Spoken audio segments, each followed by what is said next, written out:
Bonjour, alors aujourd'hui je vais vous expliquer comment on transforme les raisins en jus. Pas trop compliqué, vous allez voir. Bon, d'abord on entrepose ici les palettes avec les caisses de raisins qui ont été récoltées par les Mexicains. On les transporte à l'extérieur, on les entrepose ici. Il y a une personne ici qui qui vide les caisses et les renverse là-dedans. Alors en fait cette machine elle sert à séparer les tiges des baies. Il y a une espèce de tambour à l'intérieur avec des doigts qui séparent les tiges. Elles vont sortir par ici. Si vous voyez, voilà, elles vont sortir par là, elles tombent là-dedans et ensuite on les transporte à la main jusque dans le camion. Et les baies tombent à travers une grille là-dedans. Ensuite, elles sont aspirées par une pompe. La pompe, elle a un gros tuyau. On met le tuyau à l'intérieur de la presse qui est arrêtée et ouverte.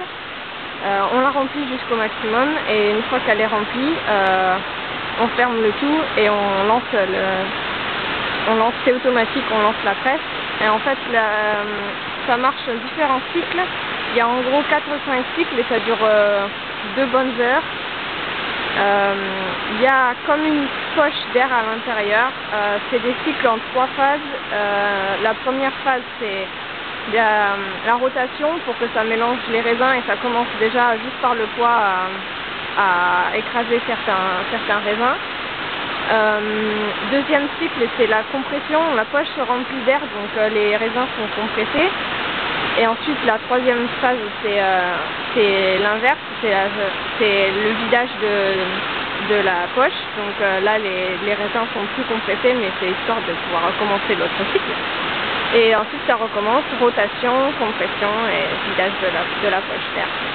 Voilà, les raisins, donc quand ils sont compressés, le jus sort et à l'intérieur, il y a une grille, et là on ne voit pas, mais il y a des trous à l'intérieur de du tank, enfin à l'extérieur du tank, et on voit pas trop le jus qui sort, mais il y a des trous quand même pour que le jus puisse sortir, et il est stocké à l'intérieur de cette petite bassine qui est en dessous. Et quand c'est assez plein, on lance la pompe qui va aspirer le jus jusque dans le tank qui est là-bas. Voilà. Ensuite, bon, aujourd'hui on utilise ce tank et on va laisser reposer pendant 1 à 2 jours, je crois.